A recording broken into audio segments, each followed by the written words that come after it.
My name is Colton Hendricks, and today I'm going to talk to you about respirators.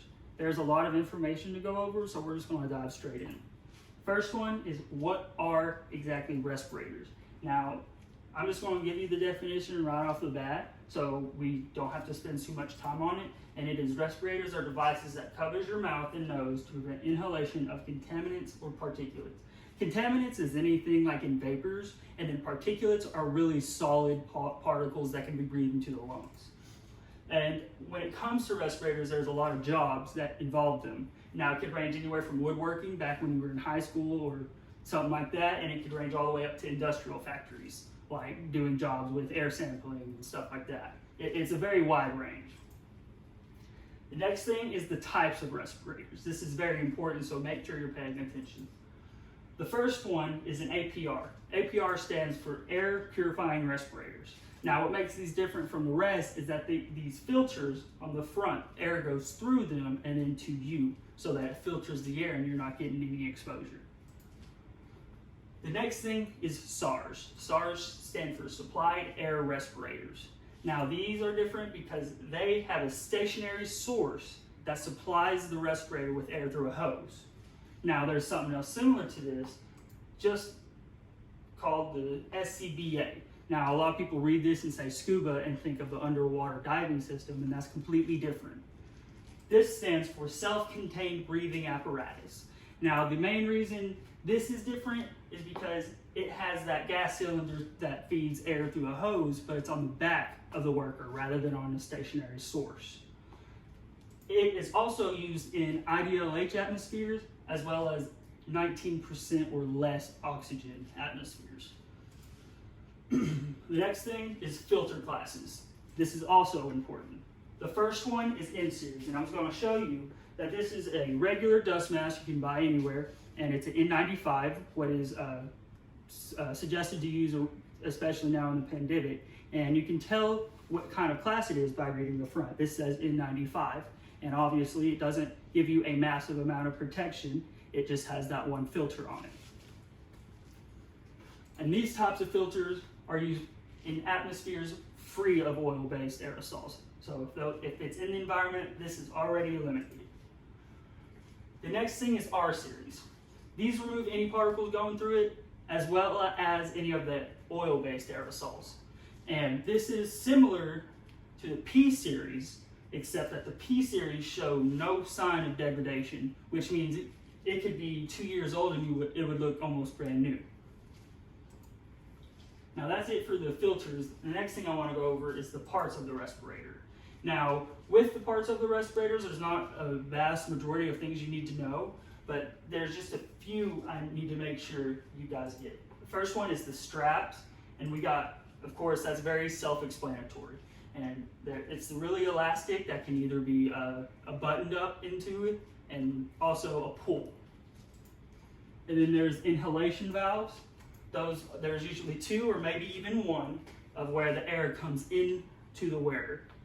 Okay.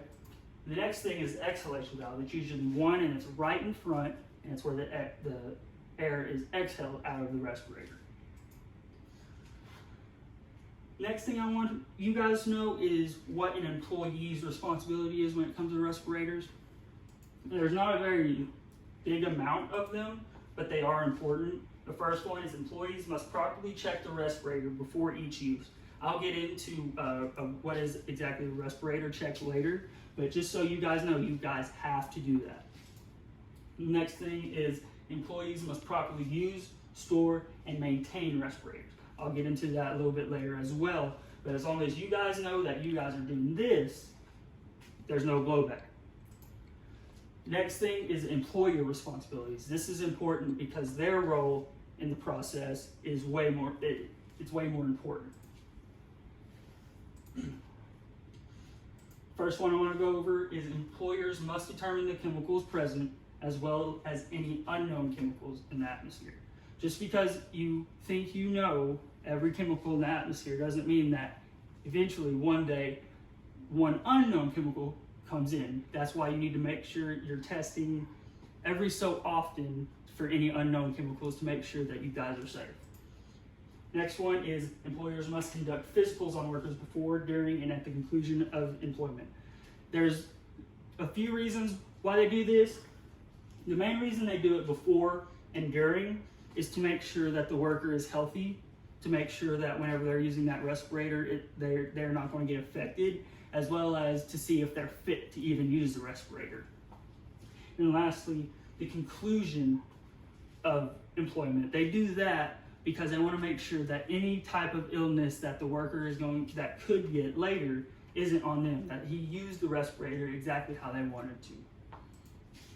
The next one is employers must research, supply, and repair the respirators.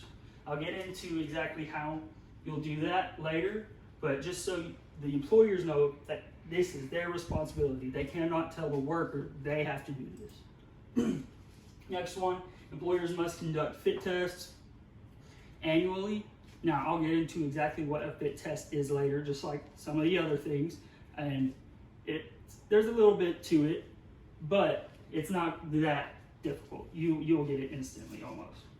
Next one, employers must provide training to workers about respirators. That's why a few of you guys are here today, because y'all are getting a new job or new career that involves using respirators and you need to be trained. That's it for employer responsibility. Now we'll move on to how to use a respirator. There's a few steps to it. The first one is the respirator check. Now, I got my respirator here with me to show you exactly what I mean whenever it comes to a respirator check.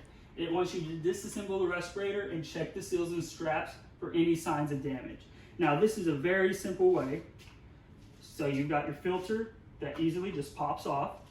Both sides do that, okay?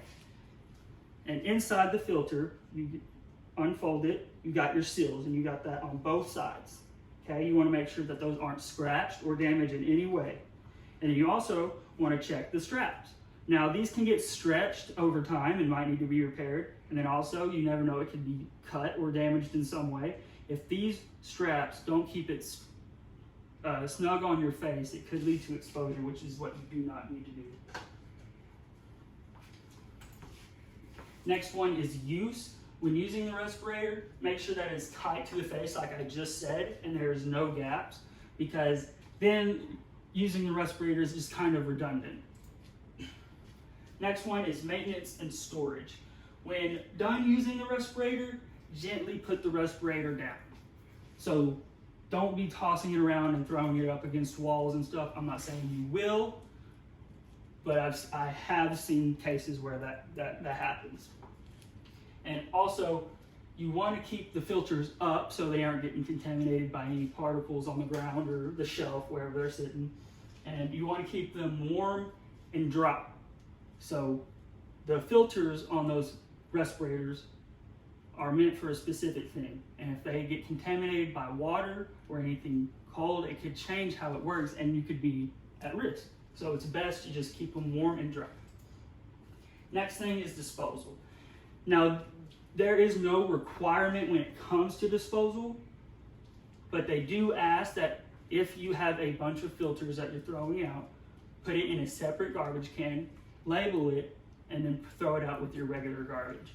The trash can company knows what to do with that and will take it no problem. The next thing is fit testing. Fit testing is a very important, especially for employers, so make sure you're paying attention. There's two different types. The first one I'm going to talk about is quantitative fit testing. This one is where there are instruments placed inside and outside of the face mask, and then they measure any type of leakage from the respirator. This type of fit test usually is the second choice because of how expensive it is, and as well as the professional charges a lot for his experience. So it's best to just choose the latter, which is qualitative